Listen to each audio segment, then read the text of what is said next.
Welcome.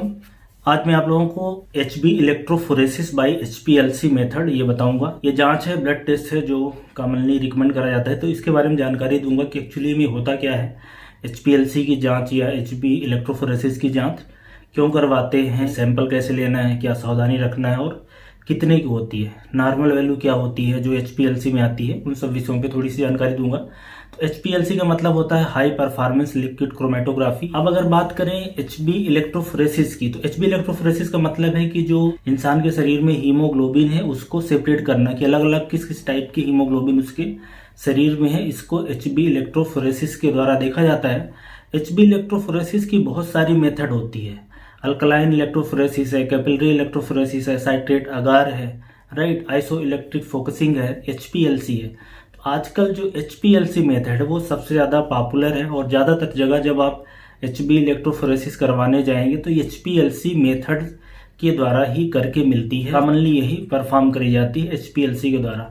अब इसका indication क्या है, ये HPLC ब्लड टेस्ट या HB इलेक्ट्रोफोरेसिस क्यों कराया जाता है? तो इसका मेन जो इंडिकेशन है कि ऐसे व्यक्ति जिनको थैलेसीमिया या सिकल सेल एनीमिया सस्पेक्टेड है, अगर किसी पॉपुलेशन में लगता है कि इनको सिकल सेल एनीमिया हो सकता है, थैलेसीमिया हो सकता है, उस केसेस में ये जांच करवाई जाती है। छोटे बच्चों में स्क्रीनिंग के लिए, गर्भवती महिलाओं की स्क्रीनिंग के लिए, और ऐसे पॉपुलेशन में जहाँ पे थैलेसीमिया और सिकल सेल एनीमिया ज़्यादा है। इसके अलावा कोई ऐसा एनीमिया का केस जिसका काज नहीं मिल रहा है, किसी भी पेशेंट का अगर हीमोग्लोबिन कम होता है, 10 से नीचे होता है और उसमें कोई काज नहीं मिलता, जैसे कि न्यूट्रिशनल डिफिशियंसी नहीं मिलती या कोई और काज नहीं मिलता है हीमोलिसिस का, उस केसेस में HB इलेक्ट्रोफोरेसिस कराया जाता है, ये देखने के लिए कि कोई एबनॉर्मल हीमोग्लोबिनोपैथी तो नहीं है।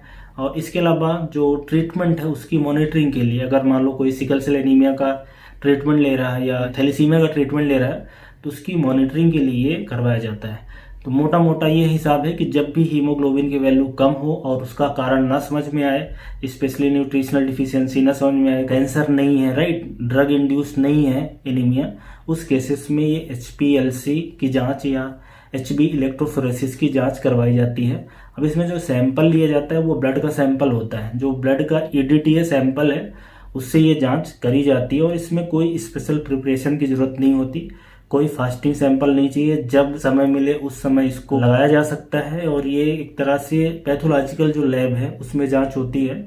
इसके लिए थोड़ी सी बड़ी लैब में अमूमन होता है, क्योंकि जो मशीन है थोड़ी सी महंगी रहती है। तो जो कारपोरेट की लैब है उसमें हो पाएगा, या तो आपके शहर में अगर कोई थोड़ी सी बड़ी लैब है वहाँ पे हो जाएगी।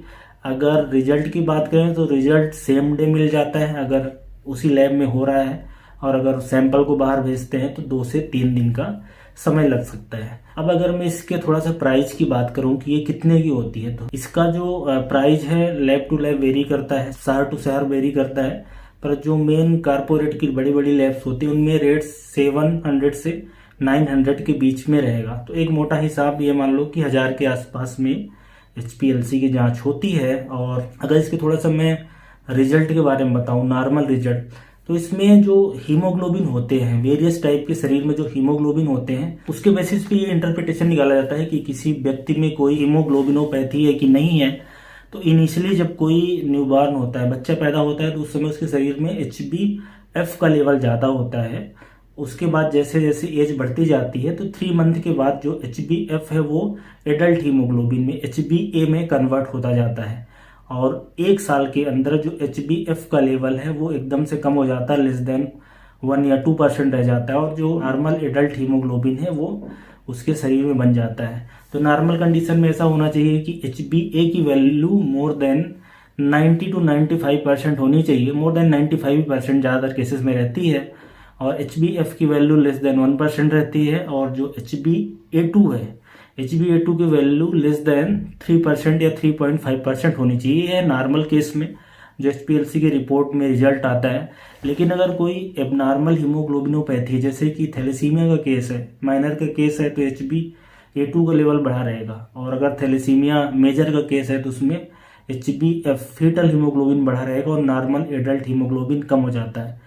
ऐसे ही अगर किसी को सिकल सेल एनीमिया का केस होता है तो उसमें HbS जो होता है उस टाइप का हीमोग्लोबिन आ जाएगा, एस विंडो मिलती है, इसमें स्पेशल एक जोन क्रिएट हो जाता है HPLC ग्राफ में, और भी दूसरे एबनॉर्मल हीमोग्लोबिन अगर कोई है, कोई भी एबनॉर्मल हीमोग्लोबिनोपैथी जैसे कि HbC डिजीज है, HbE डिजीज है, HbD डिजीज है, वो सारी चीज़ें भी इससे पता चल जाती हैं HB इलेक्ट्रोफोरेसिस से। तो ये इंटरप्रिटेशन होता है जो कि रिपोर्ट मिलेगी उसमें सारा लिखा रहता है। तो ये एक ऐसी जांच है जो कि हीमोग्लोबिन का कोई डिसऑर्डर या ब्लड का कोई डिसऑर्डर, RBC का कोई डिसऑर्डर वो पता कराने के लिए कराई जाती है, राइट। आई थिंक इससे संबंधित आपके जो सारे क्वेश्चंस हैं उसके आंसर मैंने देने की कोशिश करी है। Thank you so much for watching.